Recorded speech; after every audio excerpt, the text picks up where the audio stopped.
Hello and welcome to this tip. We're going to be using embossing powders and some ink, and we're going to be making our very own metallic photo frames for the center of your page or for wherever you want your photograph.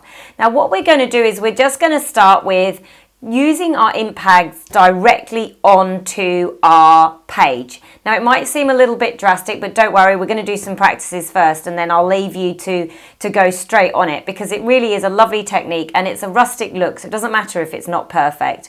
We're going to be using the edge of this embossing pad here. Mine's actually just a watermark stamp pad. You can use some colours that I'll show you a little bit later as well.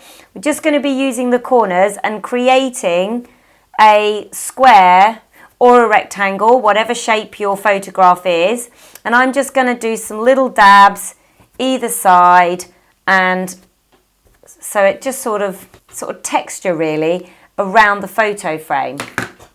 I'm then going to add some gold embossing powder, just giving it a really big shake off like that as much as I can. I'm just going to give it a wiggle around because there's certainly enough on there. Now it doesn't look much at the moment, but when we heat it up, it looks amazing.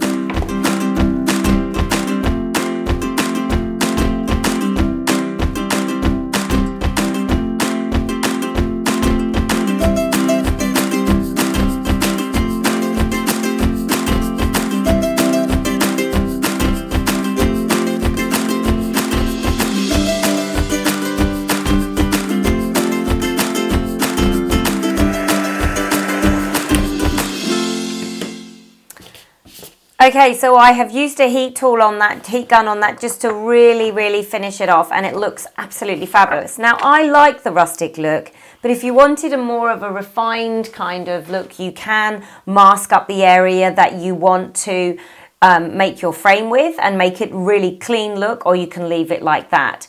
Now that looks absolutely fabulous. I hope you can see the gold, and I just want to show you what it looks like on a page.